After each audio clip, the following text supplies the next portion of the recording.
Hi, and welcome back to Nadya's Identity Files. I have with me esteemed publicist. Thank you. Well, Ilya Shapiro. Thank you for being with me today. Thank you very much for the invitation. Talk about what it means to be a social media influencer and the intersection between social media influencing and celebrity.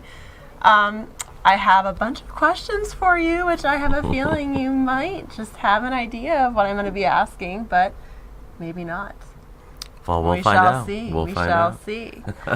So, why don't you, before I just kind of get into the whole spiel, what we're going to go into today, tell us a little bit about what you do and just kind of illuminate our audience about you. Again, thank you very much for inviting me. And so, my name is Ilya, and I own the boutique PR company, Pendulum PR, which focuses on building brands, mostly on the music scale of things, a lot of artists, sometimes a little bit on the actor side of things, and artists as well, visual painters, sculptors, so on and so forth. So it's pretty much building their brand and bringing them out to the public sphere. Right. I mean, what would you say the major distinction, for example, is between social media marketing and PR? The major distinction is really just the blog outreach for PR. I mean, it still involves social media today, just because it's so important, and I advise all my clients to use it day in and day out to build a story around it. But for PR, it's really the relationships that I have with bloggers, magazine editors, news writers, so on and so forth. Right. But I mean, interestingly, you have worked with a lot of social media influencers. Right. Specifically. I mean, what makes a social media influencer, in your opinion? You might have heard me kind of go into my theories behind social media influencing, and also the relationship between being a celebrity and being a social media influencer, and the distinction, if any, that exists. Can you kind of talk about that a little bit? Well, it's always about the story. There's always a story behind a certain celebrity or somebody, and a musical artist, and people want to follow that story. So I like to use Instagram as a great model, just because a picture is worth 1,000 words. And with my clients, I tell them to post 3 times a day, tell a story. If you're interested in fitness, for example, if you're just focusing on fitness, then be that fitness social media influencer. Then focus on fitness, try to get outreach to brands, get involved with the brands, work with them. They're going to love you. They're actually going to pay you for posting up photos if you have enough followers. Right. But I mean, like, is it just about having a lot of followers? Because I feel like now, especially what I mentioned earlier, technically speaking, influence doesn't always have to do with just a sheer following. Is there something more that makes someone an influencer than just their sheer following? That's correct. It's also a combination of the product.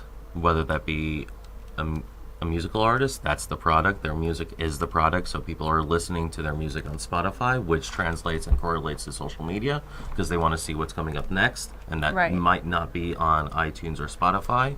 At the same time, same thing with actors and actresses on YouTube. Maybe they'll post something up that's not going to be shown on a feature film or a television show.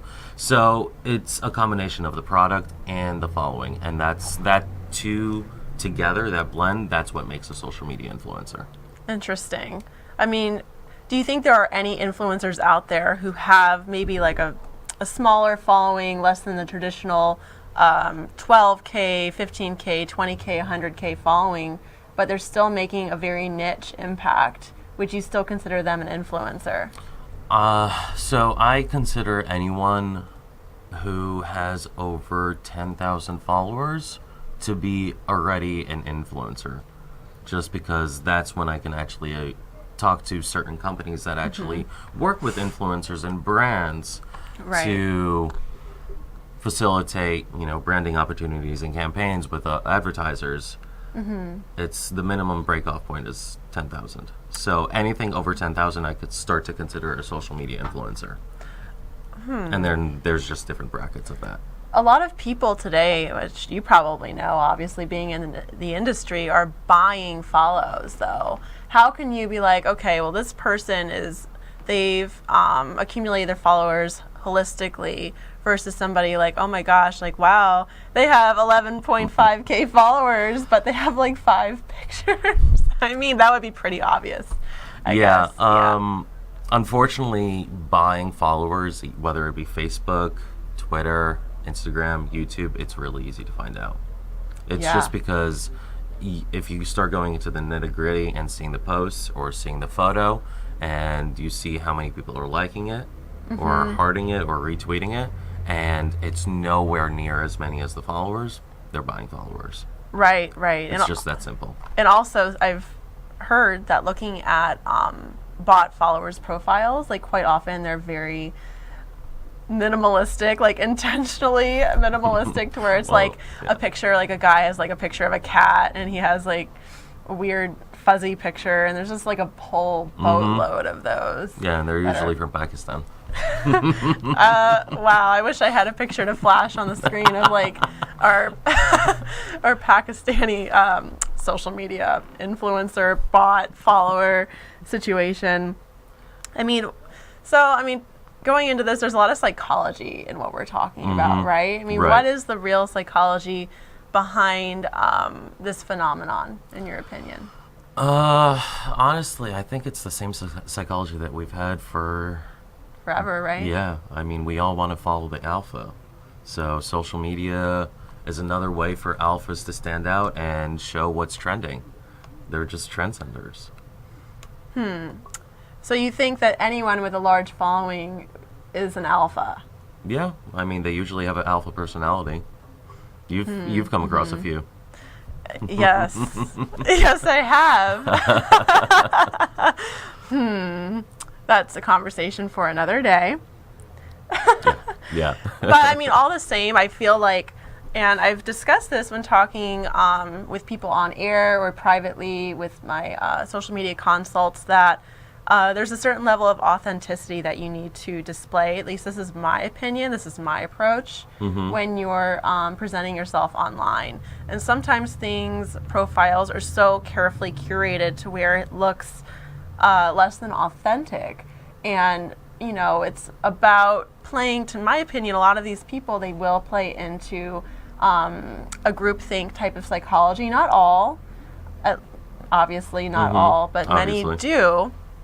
And in that instance, I mean, in my opinion, those people aren't alpha per se. They're manipulating a platform to make it work for them in such a way that is, again, less than authentic, somewhat contrived, but it doesn't negate from their bottom line, clearly. Well, that usually occurs with following of, we're talking about in the millions or the hundreds of thousands of followers, where the curation of a profile is so detailed.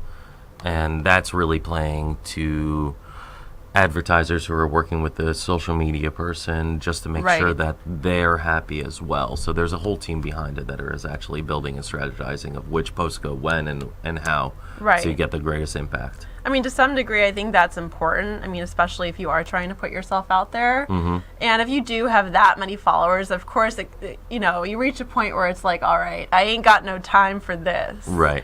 So that's understandable, and I think as long as there are some more authentic posts, so to speak, peppered throughout the more curated posts, that still is going to resonate or make an impact. But of course, again, I think when you get to a certain level of followers, people just want to look at you and admire you just by virtue of having that sheer following, and it becomes less about what you're putting out so much as what you stand for. Absolutely. So, but it's America, you guys. So before I release you into the oblivion, which you will be reined right back in here. Sorry about that. No worries. I'm going to keep you here. I'm going to keep you locked in the studio for a little while. As long as I can answer emails, it's okay. Why don't we talk about you? Sure. You know, you spend a lot of time working and building up your clients, but do you really take the time to think about how you're going to self-present yourself online or build your presence? You obviously have a very dynamic background. You were also a child pianist, somewhat of like a childhood prodigy. Watch out, you guys who've like hardcore concert pianists in our presence here. So, I mean, are these things that you think about when you're like, okay, I want to show myself off now and like, establish my presence or whatever?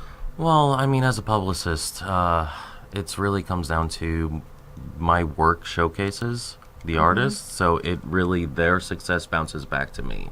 So that's why I don't really push myself out there. I'm more behind the scenes, and I just talk about, oh, my artist is on this blog, or my artist just had an interview with All Access Music. It's all cool. Like, it's great, you know? Or we just hit, 1 million streams on YouTube. Right, right. It's my I was going to do my third segment, like have this round table thing where we're going to be, telling the audience and how they can build up themselves to be social media influencers, but I'm thinking maybe Oh, no. we I can know have where a this little is going. I know where this is a going. little conversation. We'll see what happens. So stay tuned. I'll be right back with Julia. Thank you so much, Julia. Thank you.